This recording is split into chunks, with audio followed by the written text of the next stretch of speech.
বেশ কিছু বিষয় আলোচনা করার সুযোগ হয়েছে জুমার খুতবার মাধ্যমে, যেগুলো আমাদের জন্য অতীব প্রয়োজন। সে বিষয়গুলো আমরা নিয়ে আসার জন্য চেষ্টা করছি, যাতে করে আপনি আমি সংশোধন হতে পারি। মূলত উদ্দেশ্যই হচ্ছে আমাদের সংশোধন। তো এর পূর্বে অনেক জায়গাতে ছোট্ট ছোট্ট করে অল্প সময় অবস্থান করাই, সেখানে কোনো একটা পাঠ কোনো একটা পাঠ লম্বা সময় ধরে পর্বভিত্তিক আলোচনা করার সুযোগ হয়ে ওঠেনি। এখানে এই সুযোগটা আমরা পেয়েছি আলহামদুলিল্লাহ। সালাতের বিষয় দীর্ঘ সময় আলোচনা হয়েছে। যখন যে প্রেক্ষাপট আসে চেষ্টা করি সেগুলো কিছুটা হলেও তুলে ধরে বাস্তবতা এবং কোরআন সুন্নাহর বিষয়গুলোকে বোঝানোর জন্য। তো যুব সমাজের পথচ্যুতির কারণ, ধ্বংসের কারণ আমরা আলোচনা করেছি। সমাধান স্বরূপ আমরা কিছু বিষয়ে কথা বলেছি, আর সমাধান স্বরূপ আজকের এটা পর্ব যে যুবকদেরকে যুবতীদেরকে বিয়ে দিয়ে দেওয়া। যদিও এ বিষয়টাকে আমরা অনেকেই হাসি তামাশার মধ্য দিয়ে নেই, কিন্তু বিবাহের এ পর্বটা হচ্ছে একটা ইবাদত। আপনাকে বলা হয়েছে, এখন যদি বলি তাহলে খুব সহজেই বুঝতে পারবেন। সেটা হলো যে আপনার চলাফেরা, উঠা বসা, খাওয়া দাওয়া, ঘুম, সারা দিন এবং রাত মিলিয়ে যা কিছু কাজ করেন আপনি, কাজগুলো বৈধ। এর সাথে ইসলামের দিক নির্দেশনা রয়েছে। তার মানে যেমনভাবে আপনি নিজের চাহিদা পূরণের জন্য খাওয়া দাওয়া করেন, যেমনভাবে শরীর ঢেকে রাখার জন্য পোশাক পরিধান করেন, যেমনভাবে নিজের মর্যাদা স্ট্যাটাস ঠিক রাখার জন্য আপনি দামি জুতা পরিধান করেন, দামি পোশাক পরিধান করেন, এটা যেমন নিজের কল্যাণের জন্য, নিজের মর্যাদা ঠিক রাখার জন্য, ঠিক তেমনইভাবে এগুলোর সাথে জড়িত রয়েছে ইসলামের দিক নির্দেশনা। যার কারণে যখনই আপনি এটা পালন করবেন ইসলামের দেওয়া নির্দেশনায়, তখন সেটা ইবাদতে পরিণত হবে, তখন সেটাই ইবাদত। এইরকমভাবে খাওয়া দাওয়া, ঘুম, টয়লেটে যাওয়া বের হওয়া থেকে শুরু করে যত বৈধ কর্ম রয়েছে, যত প্রয়োজনীয় কর্ম রয়েছে, যেখানে ইসলামের দিক নির্দেশনা রয়েছে, সেগুলো যখন মুহাম্মদ সাল্লাল্লাহু আলাইহি ওয়াসাল্লামের পদ্ধতিতে করা হবে, তখনই সেটা ইবাদত। তাহলে সেই দিক থেকে ভাবতে গেলে বিবাহটাও একটা ইবাদত। যদিও সেটা আমরা করে থাকি নিজেদের যৌবিক চাহিদা পূরণের জন্য, সমাজকে ঠিক রাখার জন্য, রাষ্ট্রকে ঠিক রাখার জন্য, কিন্তু আল্লাহ সুবহানাহু ওয়া তাআলা এই একটা ইবাদতের মধ্য দিয়েই গোটা দুনিয়াকে পরিচালনা করছেন। আল্লাহ সুবহানাহু ওয়া তাআলার পৃথিবী পরিচালনার ক্ষেত্রে এটা একটা নীতি, যে যেমনভাবে ইবাদত তেমনভাবে এটা দিয়েই পৃথিবী পরিচালনা হচ্ছে। যার কারণে আমরা বলতে পারি যে দেশকে বাঁচাতে হলে পরিবার ব্যবস্থাকে মজবুত করতে হবে। সবচাইতে বেশি আমরা আলোচনা করি, আমাদের মাঝে আলোচনা হয় বা আমরা প্রভাবিত পশ্চিমা আদর্শ দিয়ে। আমেরিকা, ব্রিটেন, ফ্রান্স, এই জাতীয় দেশগুলোর আদর্শ দিয়ে আমরা প্রভাবিত, যার কারণে সেগুলো আমাদেরকে আলোচনায় নিয়ে আসতে হয়। তো তাদেরকেও আমাদের পক্ষ থেকে এটাই মেসেজ, এবং আমরা যারা রয়েছি তাদের জন্যই এই একই মেসেজ যে পরিবার ব্যবস্থাকে মজবুত করতে হবে যদি আমরা দেশকে বাঁচাতে চাই।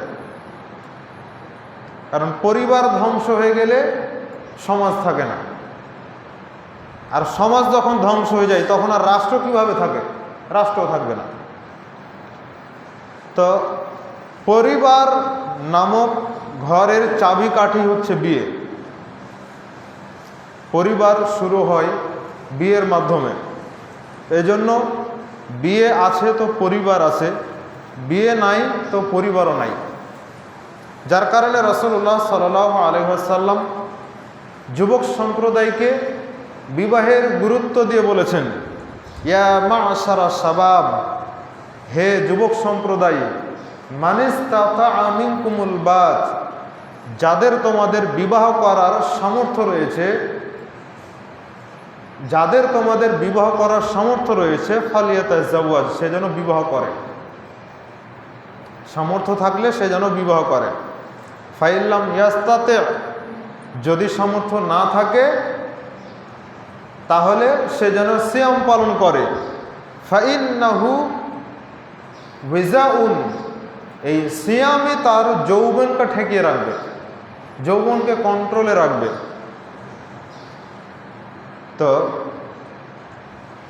আল্লাহ সুবহানাহু ওয়া তাআলা যুব সমাজকে রক্ষা করার জন্য, মানব জাতিকে রক্ষা করার জন্য এই বিবাহকে যতটা সহজ করেছেন, এর চাইতে সহজ বিষয় আর পৃথিবীতে কোনো কিছু হতে পারে না।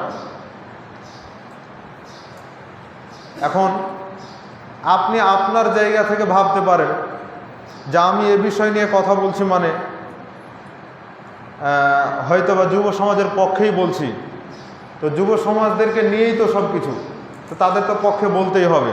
মূলত তাদের পক্ষে বলা নয়, তাদেরকে ইসলামের ছায়াতলে নিয়ে আসা, মুহাম্মদ সাল্লাল্লাহু আলাইহি ওয়াসাল্লামের ছায়াতলে নিয়ে আসাটাই হচ্ছে উদ্দেশ্য।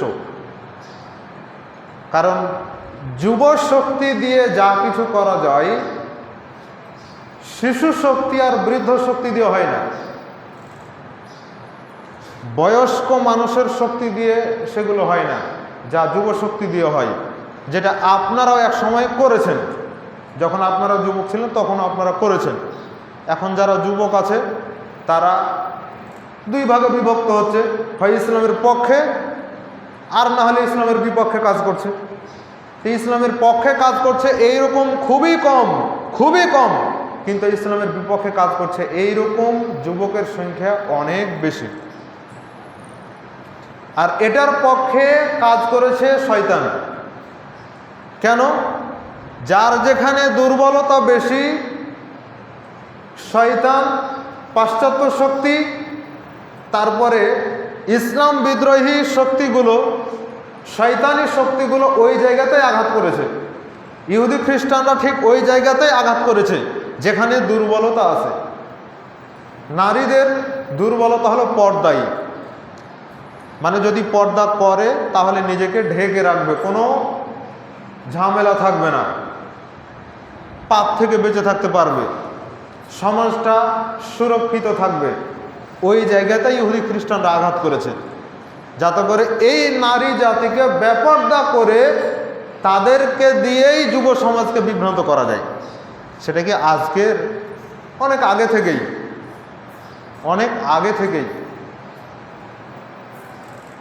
আমরা দোষারোপ করছি না, তবে উদাহরণস্বরূপ বলছি। সামান্য পরিমাণও যদি ভুল দিকে চলে যায়, আল্লাহ যেন আমাদেরকে ক্ষমা করেন। আদম আলাইহিস সালাম জান্নাতের মধ্যে, তখন তার পাজরের হাড় থেকে আল্লাহ সুবহানাহু ওয়া তাআলা হাওয়া আলাইহিস সালামকে সৃষ্টি করলেন।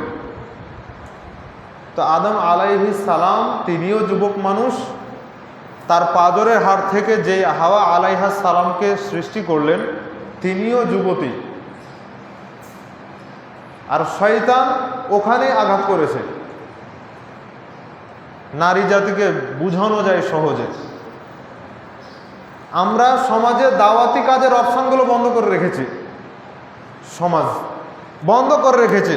না হলে নারীদের মাঝে যদি দাওয়াতি কাজ করার সুযোগ আমাদের থাকতো, প্রত্যেকটা পরিবার থেকে যদি মসজিদে মহিলাদেরকে নিয়ে আসা হতো, তালেমি বৈঠকগুলোতে মহিলাদের নিরাপত্তা মাহফিল, যেগুলো আহলে হাদিস মানহাজের মাহফিল হয়, সেগুলোতে যদি নিরাপত্তার সাথে তাদের বক্তব্য শোনার ব্যবস্থা থাকতো, প্রতিদিন যদি প্রতিটা বাড়িতে সাপ্তাহিকভাবে প্রতি মাসে যদি বাড়িতে বাড়িতে তালেমি বৈঠকের ব্যবস্থা থাকতো, কোরআন হাদিসের চর্চা থাকতো, তাহলে এই মহিলাকে জান্নাত থেকে ঠেকায় কে?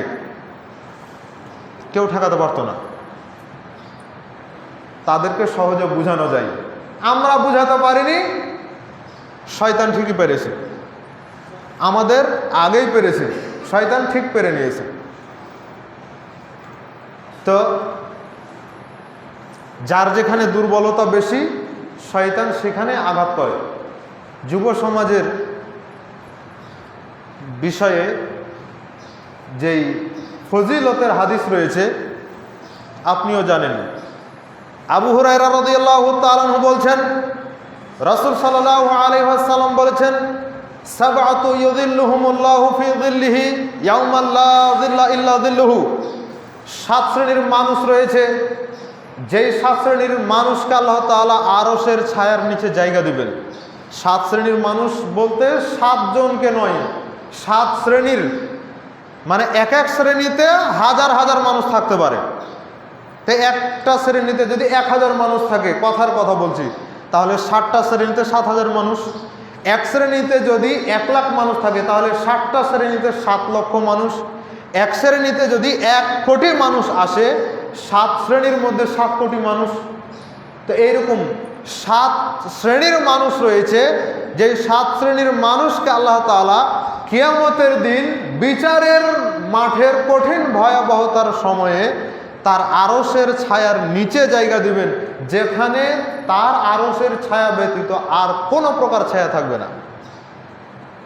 মরুভূমিতে গেলে আমরা একটু চাই যে কোনো জায়গাতে একটা গাছ আছে কিনা, একটু ছায়ায় অবস্থান করব। যখন আমরা রাস্তায় চলি, রাস্তায় চলতে চলতে খুব গরম আর রোদ পড়ছে, এমত অবস্থায় রাস্তার আশেপাশে গাছ নাই যেখানে ছায়া দিবে। তো হঠাৎ করে যদি একটা গাছ পেয়ে যাই, তো ওই গাছের নিচে একটু অবস্থান করার চেষ্টা করি।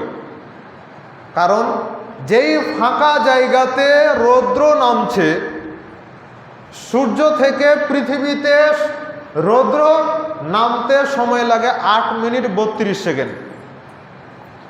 এতক্ষণ সময় লাগার পরেও যেমনই আপনি দেখছেন যে রৌদ্র উঠেছে, সাথে সাথে গরম পড়তে লেগেছে।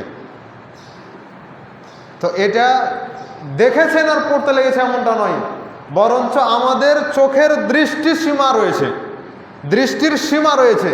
আমাদের সীমাটা কিন্তু, চোখের দৃষ্টি সীমাটা কিন্তু সূর্য পর্যন্ত যায় না, কাছেই থাকে, খুবই নিকটে থাকে।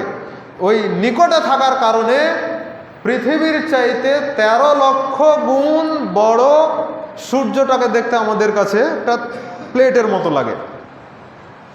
ঠিক ওই দৃষ্টি সীমার কারণে সূর্যের তাপটা যে এই 8 মিনিট 32 সেকেন্ডে পৃথিবীর জমিনে এসেছে, এটাকে আমরা মনে করছি যে সাথে সাথে চলে এসেছে। যারা ফাঁকা জায়গার মধ্যে কাজ করেন, ফাঁকা জায়গাতে কাজ করলেও সব সময় খোঁজেন যে একটা গাছ কোথায় আছে, একটু ছায়া পেলে অবস্থান করব। তো এই যে মানুষ একটু বিশ্রাম, একটু ছায়ার জন্য হাহাকার করে, যার কারণে রাসূল সাল্লাল্লাহু আলাইহি ওয়াসাল্লাম ছায়াদার গাছের নিচে পেশাব পায়খানা করতে নিষেধ করেছেন। একে তো তার নিষেধাজ্ঞা, দ্বিতীয়ত এ সমস্ত জায়গাতে পেশাব পায়খানা করলে মানুষের অভিশাপ নিতে হয়। আপনি ভালো মানুষ, আপনি গালিগালাজ করবেন না, কিন্তু আর একটা বদ মানুষ আছে, ও ঠিকই গালি দিবে, ও ঠিকই অভিশাপ দিবে যে কোন অমুকের বাচ্চা অমুক এই কাজ করেছে, একটা ভালো জায়গাতে এই কাজ করেছে, গালিগালাজ করবে, অভিশাপ দিবে। তো মানুষের অভিশাপ থেকে বাঁচার জন্য রাসূল সাল্লাল্লাহু আলাইহি ওয়াসাল্লাম যতগুলো পথ বলেছেন তার এটা একটা।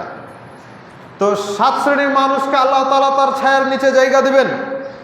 তার মধ্যে দ্বিতীয় নাম্বার শ্রেণী হচ্ছে ওয়াশাবুন নাশাআ ফি ইবাদাতিল্লাহ। 3 নম্বর শ্রেণী ওয়াশাবুন নাশাআ ফি ইবাদাতিল্লাহ। 2 নম্বর অথবা 3 নম্বর, যেই যুবক বয়সে আল্লাহর ইবাদত করে। যুবক বয়সে আল্লাহর ইবাদত করলে এই যুবক আল্লাহর আরশের ছায়ার নিচে জায়গা পাবে। বক্তব্য যদি কেউ পড়ে শুনে, যদিও আমাদের বক্তব্যের কোনো মূল্যায়ন নাই, যারা আমাদের সাথে চলাফেরা করে ঘোরাফেরা করে যদিও সংখ্যাই কম, তবুও যদি আমাদের সাথে থাকে তাহলে বাইরের মানুষের একটা গুড রিয়াকশান দেখতে পাই, যা আমাদেরকে কিভাবে মানুষ মূল্যায়ন করে, দেখা হলে কিভাবে মূল্যায়ন করে এটা মানুষ বুঝে। কিন্তু আমাদের পরিচিত যুবকরা আমাদেরকে মূল্যায়ন করতে চায় না।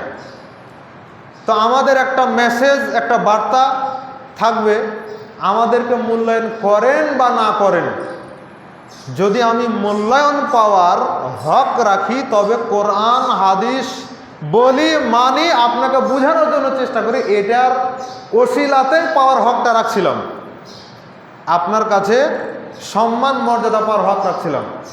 আমার পরে যে আসবে সেও ঠিক একই কায়দায় কোরআন হাদিসের পক্ষে থাকলে তাকে সম্মান করবেন, না থাকলে তাকে সম্মান করবেন না,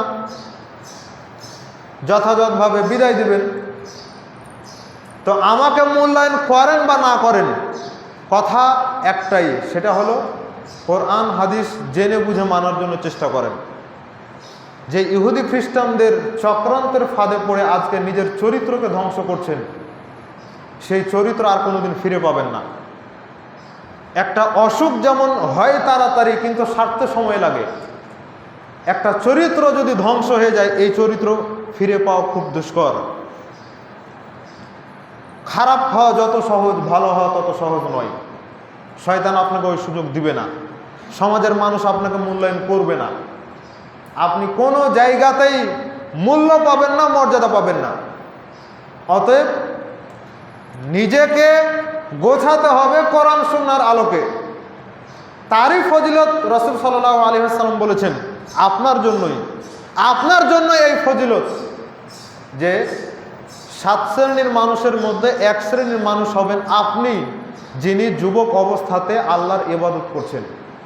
হয়তো আপনি ওই যে বৃদ্ধ মানুষটা যিনি রাতে উঠে তাহাজ্জুদের সালাত পড়েন, তার মতো আপনি পারবেন না। কেন? ওনার বয়স হয়ে গেছে, ওনার ঘুম আসে না, উনি অসুস্থ, ওনার ঘুম হয় না, ঘুম থেকে উঠছেন সালাত আদায় করছেন। ওনার জন্য যতটা সহজ আপনার জন্য ততটা হয়তো বা সহজ নয়। কেন সহজ নয়? আপনি যুবক মানুষ, কাজকর্ম করেন, হাজারো পাপ আপনার চারিদিকে হয়, সেগুলো দিয়ে আপনি মাঝে মধ্যে প্রভাবিত হয়ে যান, তা আপনার জন্য এত সহজ নয়। তবে রাসূল সাল্লাল্লাহু আলাইহি ওয়াসাল্লাম তাহাজ্জুদ সহ অসংখ্য অগণিত নেকি অর্জনের পথ বাতলে দিয়েছেন, যেগুলো যেমনভাবে ছোট থেকে বয়স্ক পর্যন্ত সব শ্রেণীর মানুষ করবে, তার মধ্যে আপনিও আছেন, আপনাকে করতে হবে। শত ব্যস্ততার মধ্যে থাকবেন, হাজারো ব্যস্ততার মধ্যে থাকবেন, তবুও আপনাকে সেই কাজগুলো করতে হবে। আপনি মনে করছেন যে আমি তো পারি না, আপনার মতন শত যুবক রয়েছে তারা পারে, আপনি কেন পারেন না? আপনি তো সেই যুবক, যেই যুবক প্রথম ইসলাম গ্রহণকারী, আলী রাদিয়াল্লাহু তাআলা আনহু, উমর ইবনুল খাত্তাব রাদিয়াল্লাহু তাআলা আনহু সহ অসংখ্য যুবক যারা ইসলামের পক্ষে ঢাল স্বরূপ দাঁড়িয়েছিলেন। মুহাম্মদ সাল্লাল্লাহু আলাইহি ওয়াসাল্লামকে বাঁচানোর জন্য উহুদের মাঠে 80, 82, 83টা পর্যন্ত তীর নিজের গায়ে নিয়েছেন। মুহাম্মদ সাল্লাল্লাহু আলাইহি ওয়াসাল্লামের গায়ে একটা আঁচড় পড়তে দেননি। এই হচ্ছে যুবকদের কাজ। আর আজকে ইসলাম যদি কলুষিত হয়ে থাকে, ইসলাম যদি অপমান হয়ে থাকে, ঠিক আপনার আমার মতো যুবকদের মাধ্যমে হচ্ছে, আপনার আমার মতো মানুষগুলোর মাধ্যমে হচ্ছে। কারণ আপনার আমার কথা ছিল, আপনার আমার কাজই ছিল ওই সমস্ত যুবকদের মতো ইসলামের পক্ষে দাঁড়ানো, কিন্তু আমরা ওটা না করে আমরা ইসলামের বিপক্ষে কাজ করছি। যখন মুহাম্মদ সাল্লাল্লাহু আলাইহি ওয়াসাল্লামের ব্যঙ্গ করা হয়, চিত্র অঙ্কন করে ব্যঙ্গ করা হয়, তখন আপনি একবারে রেগে অগ্নিশর্মা হয়ে যান, মিছিল করেন, মিটিং করেন, আরও কত কিছু করেন। ঠিক আজকে যখন বিশ্বকাপের খেলা হচ্ছে তখন আপনি ওই দেশেরই পক্ষে কাজ করছেন। ফজরের সালাত আপনার নাই, তো ফজরের সালাত আপনি যে পড়েন না, এটা কি আল্লাহকে খুশি করার জন্য নাকি ওই সমস্ত শয়তানদের খুশি করার জন্য? আপনি নিজেও তো বুঝেন, নিজের বিবেকের দোষটা অন্যের ওপরে চাপালে হবে না বন্ধু। নিজের পাপের দোষ অন্যের ওপরে চাপালে হবে না। আল্লাহ বিবেক দিয়েছেন, সব কিছু বুঝার বুদ্ধি, বিবেক, শক্তি আল্লাহ দিয়েছেন, সব আছে আপনার। কিন্তু আপনি না বুঝে যখন, বুঝেও যখন না বুঝার ভান করে এগুলো করছেন, তখন আপনাকে কে রক্ষা করে? ঠিক আপনার এ সমস্ত কাজের জন্য প্রধান দায়ী হচ্ছে বাপমা, প্রধান দায়ী। অনেক বাপমা বলে যে দেখেন তো আমার ছেলেটা বাড়িতে টিভি ছাড়া কিছু বুঝে না, মোবাইল ছাড়া কিছু বুঝে না। তা আপনি হয়তোবা আপনার সন্তান জন্মগ্রহণের পূর্বেই এই টিভি আর মোবাইল কিনেছিলেন, মেনে নিলাম, কিন্তু আপনি তো আপনার মনোরঞ্জনের জন্য এগুলো করেছেন। তা আপনার পাপের প্রভাব কি আপনার সন্তানের উপরে পড়বে না? আপনি যে টিভি দেখে দেখে পাপ করেছেন, আপনার স্ত্রীকে সাথে করে নিয়ে আরো অনেক মানুষদেরকে নিয়ে অশ্লীল নোংরা সিনেমা, ছবি ইত্যাদি এগুলো দেখেছেন। তো আপনি যে এগুলো করেছেন, পাপ কাজ করেছেন, আপনার পাপের প্রভাব কি আপনার সন্তানের উপর পড়বে না? এত সহজ মনে করছেন আপনি? বাবা তো হতে হবে পূর্ববর্তী সালাফদের বাবাদের মতো, মা তো হতে হবে ইমাম বুখারীর মায়ের মতো, মা হতে হবে ইবনে হাজার আসকালানী রাহিমাহুল্লাহর মায়ের মতো, বোনের মতো। মহিলা অভিভাবক যিনি হবেন তাকে তো এইরকম হতে হবে সালাফদের নারীদের মতো, তাহলে সৎ সন্তান আশা করতে পারবেন। না হলে জেনারেল শিক্ষা কি আর মাদ্রাসার শিক্ষায় কি, কোনোটা দিয়ে আপনার সন্তানকে আপনি আটকাতে পারবেন না। বর্তমানে দেখে থাকবেন যে জেনারেল শিক্ষার অঙ্গনগুলোতে যুবক যুবতীরা যেমন পাপ কাজ করে, ক্ষেত্র বিশেষে, জায়গা বিশেষে মাদ্রাসা শিক্ষার যুবক যুবতীরা এর চাইতে বেশি পাপ করে, এর চাইতে বেশি অশ্লীলতায় ডুবে থাকে। এটার প্রভাব নিশ্চিত বাপ মা থেকে এসেছে, না হলে সমাজ থেকে এসেছে, না হলে বন্ধু বান্ধব থেকে এসেছে। আপনারই উচিত ছিল আপনার সন্তান কোন ছেলের সাথে চলবে, আপনার মেয়েটা কোন মেয়ের সাথে চলবে, এটা নির্ধারণ করার দায়িত্ব আপনার ছিল। আপনি যখন ওকে দিয়ে দিয়েছেন, তো শয়তান কি ওর সাথে নাই? শয়তান তো ঠিকই তার কাজ করছে, আপনি আপনার কাজ করা বন্ধ করেছেন, শয়তান তো বন্ধ করবে না। সম্মানিত উপস্থিতি, সময় সংক্ষিপ্ত, অল্প সময়ের মধ্যে আমরা কিছু কথা বলবো। আদর্শ বিবাহের প্রথম পাঠ। বিবাহের ক্ষেত্রে আমাদের সমাজে কিছু বাধা আছে, সামাজিকভাবে কিছু বাধা, রাষ্ট্রীয়ভাবে কিছু বাধা আমাদের সমাজে রয়েছে, যেগুলো যুবক সম্প্রদায়কে দ্রুত বিবাহ করতে বাধা দেয়।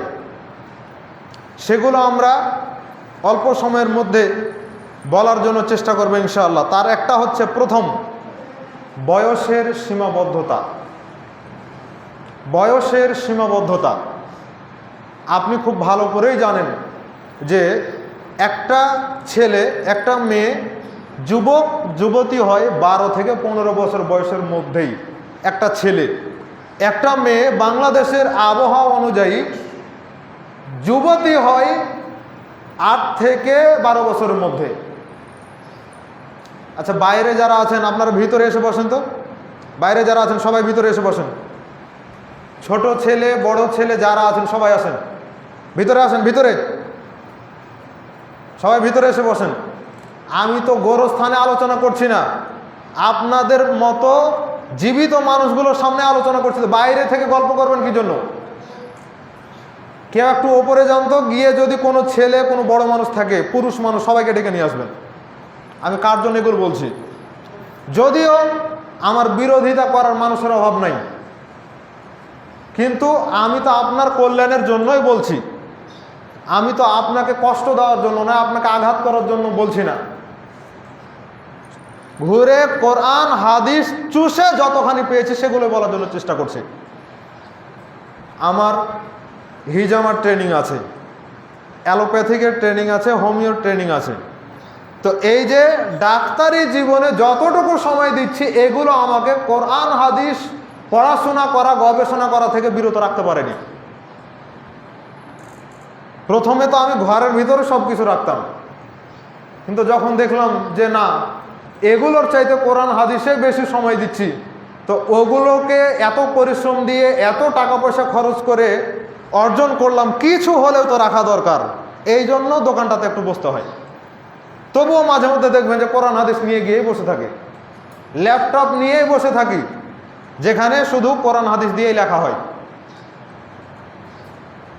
মাঝে মধ্যেই লেখার জন্য চেষ্টা করি, চলে গেলে আর কিছুই থাকবে না, কেউ মনে রাখবে না আমাকে, এটা খুব ভালো করে জানি। কারণ দুনিয়ার বাস্তবতা এটাই, কেউ কাউকে মনে রাখে না। তো অন্তত যেগুলো লিখে যাচ্ছি, যেগুলো বলে যাচ্ছি, সেগুলো একটু পড়ে, সেগুলো একটু শুনে মানার জন্য চেষ্টা করতে হবে। স্বার্থ শুধু এতটুকুই, আপনি যদি মানেন তো আপনার ওসিলাতে আমিও একটু আল্লাহ সুবহানাহু ওয়া তাআলার দয়া পাব, এতটুকুই। এর বাইরে কোনো স্বার্থ নাই। আমি যে এত পরিশ্রম করে কোরআন হাদিস নোট করে কথা বলতে, এর জন্য এক্সট্রাভাবে কোনো বেতন নাই আমার, এক্সট্রাভাবে কারো কাছে কোনো বিনিময় চাই না। আমি আমার মতো যতটুকু পারছি করছি, কারো কাছে কোনো দিন চাই না। তা আমি যদি শুধুমাত্র পরকালীন স্বার্থে করতে পারি, তা আপনার সময় দিতে সমস্যা কোথায়? আপনার সময় দিতে সমস্যা কোথায়?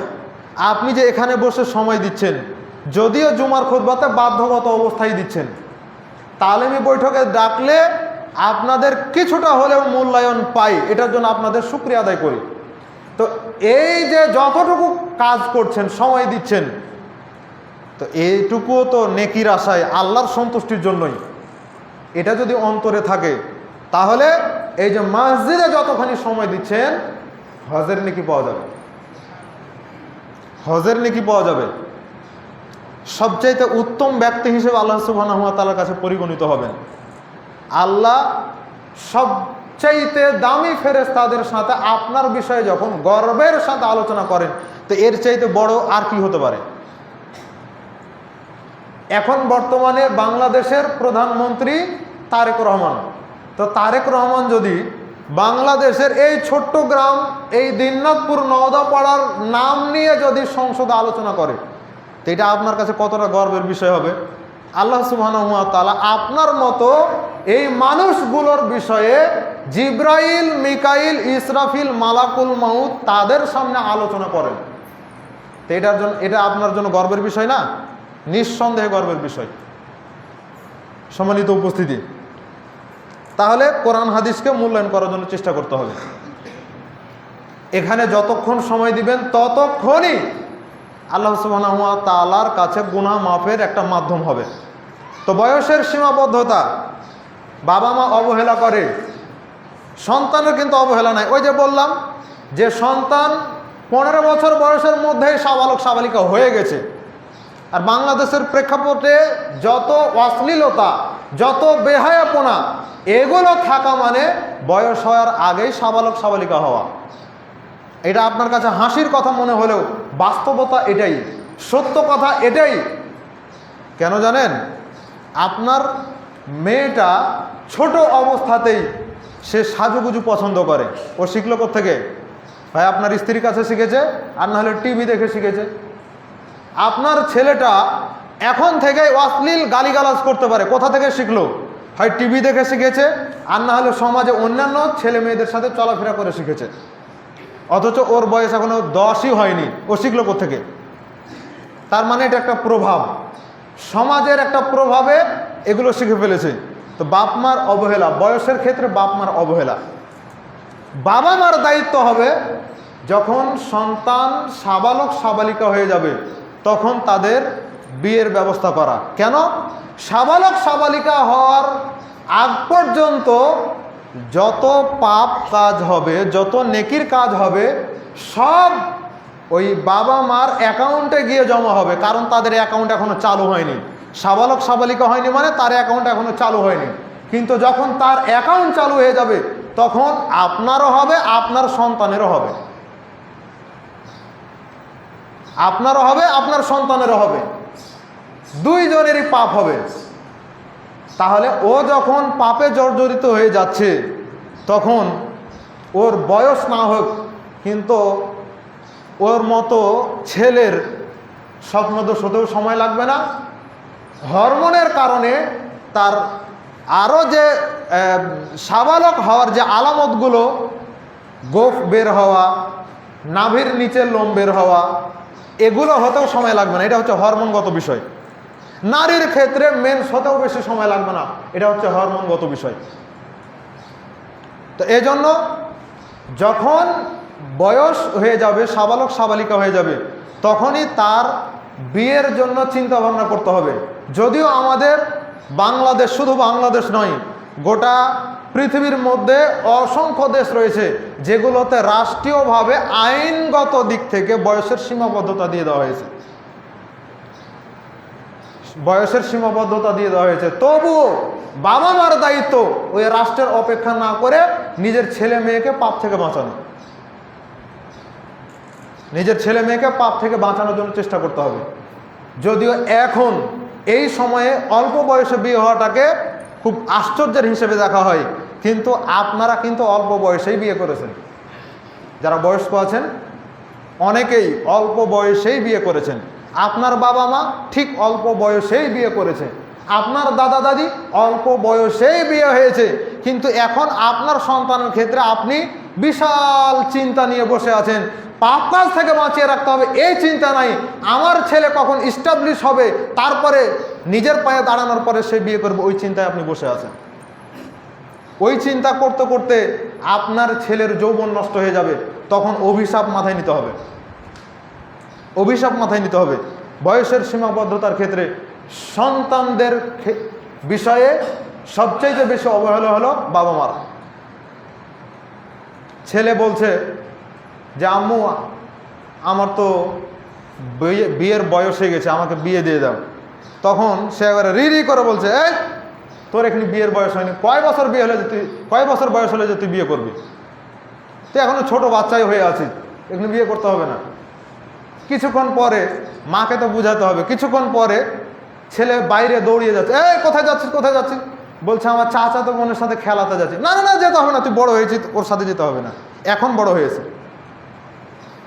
বুঝতে পারছেন? এখন বড় হয়েছে, কিন্তু বিয়ের সময় আর বড় হয় না। সবচাইতে বেশি অশ্লীলতার জন্য দায়ী, ছেলে মেয়েদের অশ্লীলতার জন্য দায়ী হচ্ছে বাবা মা।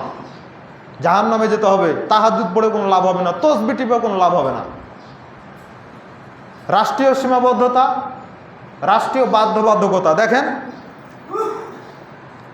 বয়স নির্ধারণ করে দেওয়া হয়েছে। এই বয়স নির্ধারণ করে দেওয়া হয়েছে, দেখেন বাংলাদেশে ছেলের ক্ষেত্রে ছেলের বিয়ের বয়স হচ্ছে 21 বছর আর মেয়ের হচ্ছে 18 বছর। ভারতেও একই, 21 আর 28। পাকিস্তানে ছেলের বয়স বয়স হচ্ছে 18 আর মেয়ের হচ্ছে 16। চীনে হচ্ছে ছেলের বিয়ের বয়স 22 বছর, মেয়ের হচ্ছে 20 বছর। জাপানে ছেলের বিয়ের বয়স হচ্ছে 18 বছর, মেয়ের হচ্ছে 18 বছর। যুক্তরাজ্যে একই নিয়ম, ছেলে এবং মেয়ের 18-18। যুক্তরাষ্ট্রে ছেলে এবং মেয়ের 18-18। অস্ট্রেলিয়াতে ছেলে এবং মেয়ের বিয়ের বয়স হচ্ছে 18-18। নিউজিল্যান্ডেও 18। তুরস্কে ওই 18, ছেলে এবং মেয়ে একই। ফ্রান্সের 18-18 দেওয়া আছে। ইন্দোনেশিয়াতে ছেলের বিয়ের বয়স হচ্ছে 19 বছর আর মেয়ের বিয়ের বয়স হচ্ছে 19 বছর। সৌদি আরবে ছেলে এবং মেয়ের বিয়ের উপযুক্ত বয়স রাষ্ট্রীয়ভাবে নির্ধারণ করা হয়েছে 18-18। মালয়েশিয়াতেও ঠিক একইভাবে 18-18 নির্ধারণ করা হয়েছে। আমাদের বাংলাদেশ অনেকটা এগিয়ে আছে জেনা ব্যভিচারের ক্ষেত্রে, বয়সের সীমাবদ্ধতা দিয়ে জেনা ব্যভিচার করাতে এগিয়ে আছে।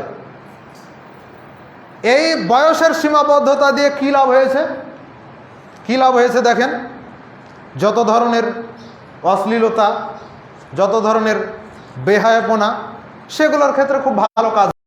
আর এখন যদি অল্প বয়সে বিয়ে হয় তো কি যে হবে, মনে হচ্ছে যেন দুনিয়া গোটাই ধ্বংস হয়ে গেল। আর নাস্তিক অমুসলিম যারা রয়েছে, নাস্তিক যারা রয়েছে, ওদের তো আর কোনো খেয়ে দেয়ে কাজ নাই, যত অভিযোগ সব ইসলামের উপরে। অথচ ইসলাম মানে না, অন্য কোনো ধর্ম মানে না, মানার ক্ষেত্রে কোনোটাই মানে না, কিন্তু অভিযোগ করার ক্ষেত্রে ইসলাম ছাড়ার কোনোটার উপরে অভিযোগ করে না। এটা হচ্ছে নাস্তিকদের কাজ। তখন নাস্তিক আসাদ সহ আরও যত নাস্তিক পৃথিবীতে বসবাস করে সবার অভিযোগ হলো যে মোহাম্মদ, নাউযুবিল্লাহ, শুধু নাম ধরে বলে মোহাম্মদ সাল্লাল্লাহু আলাইহি ওয়াসাল্লাম, সে ছিল নারী লোলুপ, নাউযুবিল্লাহ। সে আয়েশাকে বিয়ে করেছিল 6 বছর বয়সে, তার নারীদের প্রতি লোভ ছিল, এই জন্য সে 6 বছরের একটা মেয়েকে, বাচ্চা মেয়েকে বিয়ে করেছে, আর সে 11টা 13টা পর্যন্ত বিয়ে করেছে নারীদের প্রতি তার এই লোভ থাকার কারণে। আস্তাগফিরুল্লাহ ওয়া আতুবু ইলাইহি। তারপরও আপনার সহ্য হয়ে যায়। আর আমরা যখন বলি তখন তদন্ত ছাড়া আমাদের বিরুদ্ধে কাজ করেন। সবাই একটু এগিয়ে বসেন, এগিয়ে বসেন। ফাঁকা জায়গা, যারা পিছিয়ে আসবেন তারা ফাঁকা জায়গাতে বসবেন। আমাকে দেখতে পান আর না পান, বক্তব্য শুনতে পেলেই হবে। তবে আপনারা যে দেরি করে আসেন এটার জন্য বড় দুঃখ লাগে, যে আমরা বক্তব্য শুরু থেকেই গুরুত্বপূর্ণ কথা শুরু করে দেই, আর আপনারা আসছেন দেরি করে। এত ব্যবসা, এত বাণিজ্য, এত ব্যস্ততা, এগুলো কি কাজে লাগবে? মরে গেলেই সব শেষ। এখনও যদি পরিবারে কেউ মারা যায় তো সব কিছু বন্ধ রেখে আগে তার ব্যবস্থা করতে হবে। তা আপনার এত কিছু করে লাভ কি? দিনের কাজে একটু সময় দেন, কাজে লাগবে। তো আয়েশা রাদিয়াল্লাহু তাআলা আনহার 6 বছর বয়সে বিয়ে হয়েছে, কোনো সমস্যা হয়নি। 9 বছরে বাসর হয়েছে, কোনো সমস্যা হয়নি। এর আগে আমরা দেখিয়েছি কবর নামে একটা কবিতা আছে, কবি জসিমউদ্দিনের লেখা। কবর নামে একটা কবিতা আছে, সেই কবিতার অনেকগুলো লাইনের মধ্যে প্রথম কয়েকটা লাইন রয়েছে, যদি কেউ পড়ে থাকেন তাহলে বুঝতে পারবেন। সেখানে রয়েছে, এইখানে তোর দাদির কবর ডালিম গাছের তলে, 30 বছর ভিজায় রেখেছি 2 নয়নের জলে। এ হচ্ছে প্রথম 2 লাইন। তারপর, এতটুকু তারে ঘরে এনেছিনু সোনার মতো মুখ, মানে একবারে কিউট ছোট বাচ্চা। এতটুকু তারে ঘরে এনেছিনু সোনার মতন মুখ, পুতুলের বিয়ে ভেঙে গেল বলে কেঁদে ভাসাইতো বুক। কত ছোটতে নিয়ে আসছে তাহলে চিন্তা করেন। এই কবির ব্যাপারে কোনোদিন অভিযোগ করেন? কোনো নাস্তিক অভিযোগ করে না, অথচ টার্গেটই হলো ইসলাম। তারপরে দেখেন আরও 7টা পয়েন্ট আমি এর আগেও বলেছি, যে অবিভক্ত বাংলার প্রথম গ্র্যাজুয়েট বঙ্কিম চন্দ্রোপাধ্যায়। এই বঙ্কিম চন্দ্রোপাধ্যায় প্রথম বিয়ে হয়েছিল 1849 সালে, তখন তার বয়স ছিল 11 বছর। আর তিনি যেই মেয়েকে বিয়ে করেছিলেন রাজলক্ষ্মী দেবী, তার বয়স ছিল মাত্র 5 বছর। কোনো অভিযোগ ছিল? কোনো অভিযোগ ছিল না, কোনো অভিযোগ ছিল না। রবীন্দ্রনাথ ঠাকুর যখন বিয়ে করে তখন তার বয়স হচ্ছে 22 বছর, যে মেয়েকে বিয়ে করে তার বয়স হচ্ছে 10 বছর। অভিযোগ ছিল? কোনো অভিযোগ ছিল না। শেখ মুজিবুর রহমান যখন বিয়ে করে তখন যেই মেয়েকে বিয়ে করে সেই মেয়ের বয়স ছিল 3 বছর। 3 বছর বয়সের মেয়েকে বিয়ে করেছে। খুলে দেখেন অসমাপ্ত আত্মজীবনী, অসমাপ্ত আত্মজীবনীর মধ্যে এই কথাটাই লেখা আছে। কোন কোন জীবনী তো 9 বছর লেখা আছে। তারপরে হিন্দু শ্রীরামচন্দ্র সীতা দেবীকে বিয়ে করেছিলেন, তখন ওই সীতা দেবীর বয়স ছিল 6 বছর। তারপরে শ্রীকৃষ্ণ যখন রুকমণিকে বিয়ে করেন তখন তার বয়স ছিল 8 বছর। শিব যখন পার্বতীকে বিয়ে করেন তখন তার বয়স ছিল 8 বছর। তাহলে এগুলোর ব্যাপারে কোনো অভিযোগ নাই। এই যে খ্রিস্টানরা যাকে প্রভু মনে করে, ঈসা আলাইহিস সালামের মা, ঈসা আলাইহিস সালামের মায়ের বিয়ে হয়নি, কিন্তু সন্তান যখন পেটে আসে আল্লাহ সুবহানাহু ওয়া তাআলার পক্ষ থেকেই, আল্লাহ তাআলার হুকুমেই সন্তান যখন পেটে আসে, তখন ঈসা আলাইহিস সালামের মা মারইয়াম আলাইহাস সালামের বয়স হচ্ছে 7 থেকে 8 বছর। 7 থেকে 8 বছর বয়সে সন্তান চলে আসলো, কোনো সমস্যা নাই। আর এখন বিয়ে হলে পুলিশ এসে একবারে সবকে ঝাড়ি দিয়ে নিয়ে চলে যাবে। ওই মেয়েও বিয়ের নাম ভুলে যাবে, জামাই বাবাজিও বিয়ের নামটা পর্যন্ত ভুলে যাবে। এমন পরিস্থিতি বাংলাদেশের আইনে তৈরি করা আছে। অথচ অশ্লীলতা হয়, জেনা ব্যভিচার হয়, একজন আরেকজনকে নিয়ে পালিয়ে যায়, কোনো সমস্যা হয় না। কোর্টে পর্যন্ত তাদের বিবাহের ব্যবস্থা আছে, নাই?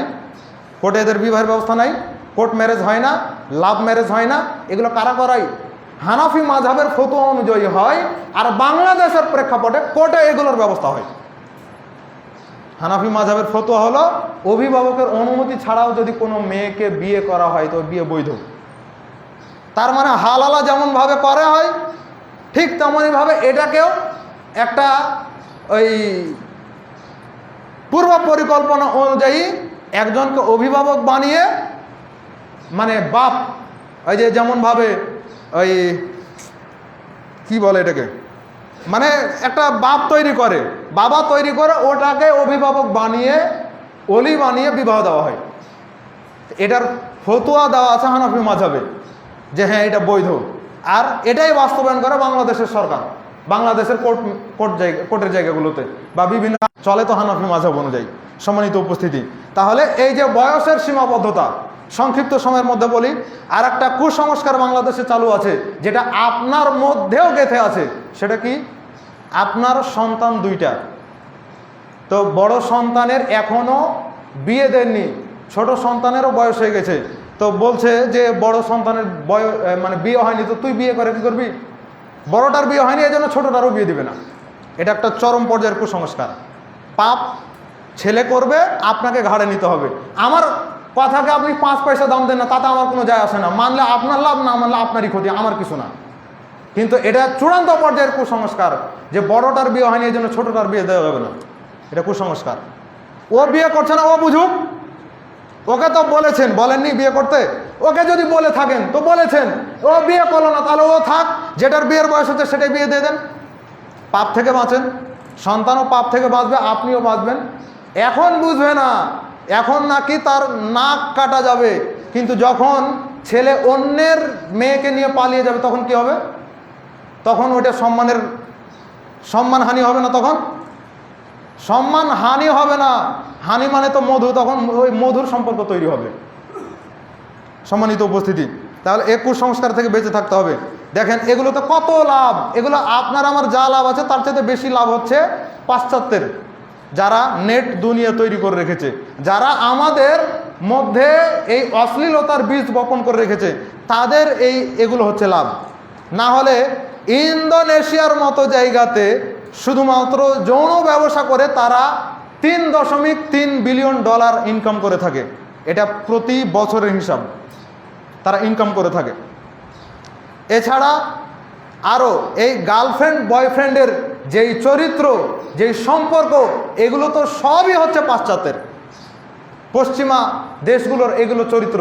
এগুলো বাংলাদেশে যদি চলে, যেই করবে সেই হচ্ছে ওদের চরিত্র দ্বারা চরিত্র নিজের গঠন করেছে, এটাই বোঝা যাবে। সম্মানিত উপস্থিতি, তা এগুলোর মাধ্যমে এই গার্লফ্রেন্ড বয়ফ্রেন্ডের এই চরিত্র ধ্বংসকারী এই সমস্ত সম্পর্কের মাধ্যমে নিজেদেরকে পিছিয়ে রাখার জন্য চেষ্টা করছে। বয়সের সীমাবদ্ধতা দিয়েছেন আপনি, বিয়ে যখন দিচ্ছেন না তখন কি করবে? দুধের স্বাদ তো ঘোল দিয়েও মেটানোর চেষ্টা করা যায়, তখন ঠিক ওই কাজটাই করছে। যখন বৈধভাবে নিজের চরিত্রকে ঠিক রাখতে পারছে না, তখন সে অবৈধভাবে নিজের চরিত্রকে নষ্ট করছে, নিজের চরিত্রকে নষ্ট করছে। আরও পাওয়া যায় সেক্স টয়। এটা হচ্ছে পুরুষের জন্য নারীর যৌনাঙ্গের আকৃতি, আর নারীর জন্য পুরুষের যৌনাঙ্গের আকৃতির। এগুলো দিয়ে বিশেষ করে যারা প্রবাসী তারা এগুলো ব্যবহার করে নিজেদেরকে ঠেকিয়ে রাখার জন্য চেষ্টা করে। তো নিজে পাপ কাজে জড়িত, আর স্বামীকে বলছে না ওখানেই থাকো, নাহলে বাড়ি চলে আসলে টাকা আসবে না। টাকার মেশিন পাঠিয়ে রেখেছে, বাড়িতে চলে আসলে আর টাকা আসবে না, এজন্য সে অবৈধ কাজ করবে, পরকিয়া করবে, অন্যের সাথে বিছানায় রাত্রি কাটাবে, আর স্বামীকে দিয়ে রেখেছে টাকা ইনকাম করতে।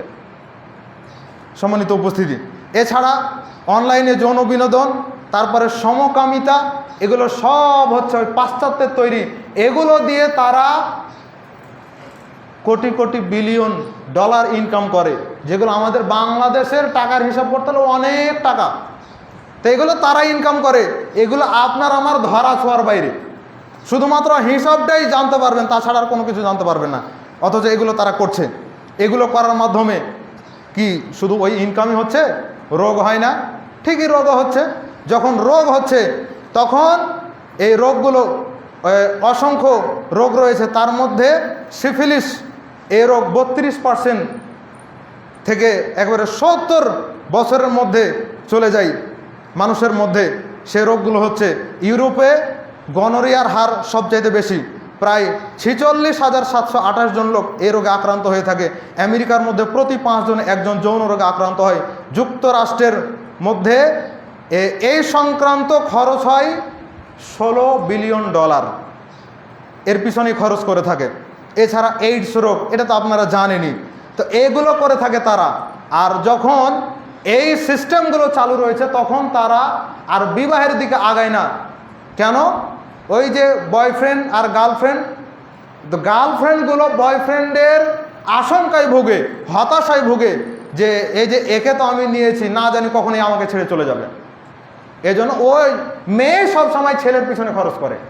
থাকা বলেন, খাওয়া বলেন, পোশাক বলেন, চিকিৎসা বলেন, সব কিছুতে মেয়েটাই ছেলের পিছনে খরচ করে, ছেলেকে খরচ করতে হয় না।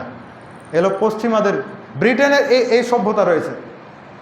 না জানি কখন আমাকে ছেড়ে চলে যাবে, আর যদি আমি তার বাড়িতে থাকি তখন সে আমাকে বাড়ি থেকে বের করে দিবে। সে যদি আর একটা নতুন কাউকে ধরে নেয় তখন আমি হয়তো আর নতুন কাউকে পাবো না। এই হতাশায় সে তাকে কিছু বলতেও পারে না, অবৈধ রিলেশন থাকে। কেউ কেউ বলে যে বাচ্চা নিয়ে নাও তাহলে ঠিক হয়ে যাবে, তাহলে তোমাকে বিবাহ করবে। বিবাহের আগেই বলছে বাচ্চা নিয়ে নাও তাহলে বিবাহ করে নেবে।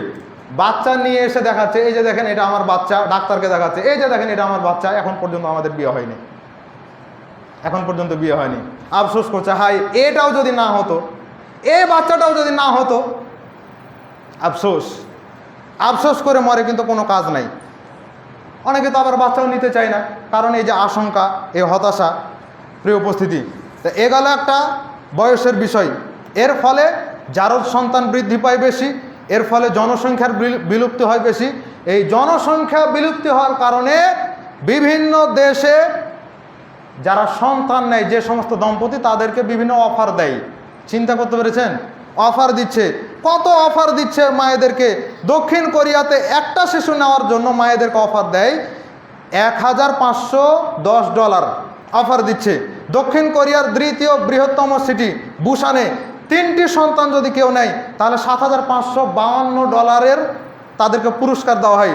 সিঙ্গাপুরে $1.5 বিলিয়ন খরচ করছে শুধুমাত্র জনসংখ্যা বৃদ্ধির জন্য।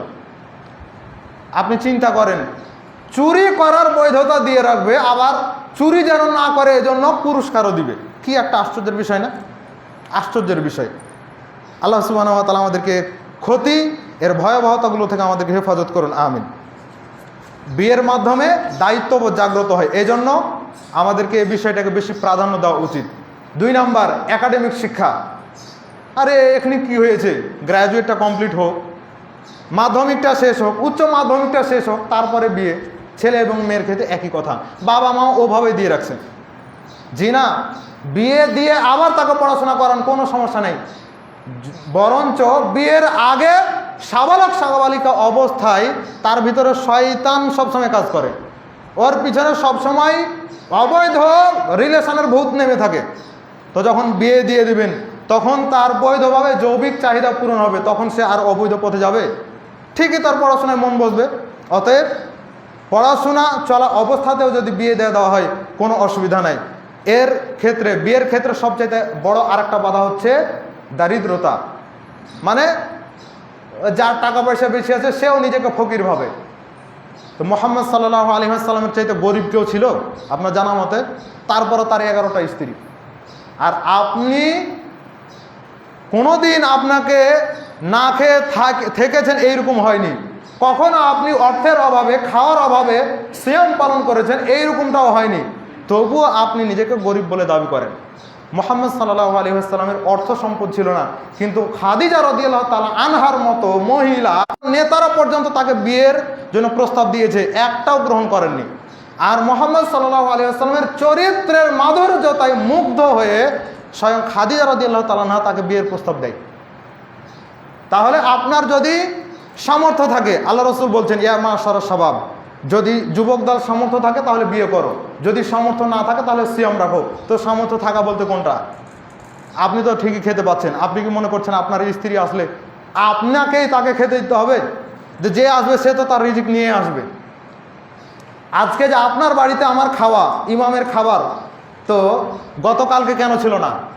গতকালকে আমার রিজিক ওখানে ছিল না, তাই আজকে আমার রিজিকটা আপনার বাড়িতে আছে, তাই আপনার বাড়িতে আমার খাবার, সিরিয়াল একসাথে চলে আসছে, কিন্তু একজন বলছে যে আজকে আমরা দিতে পারবো না।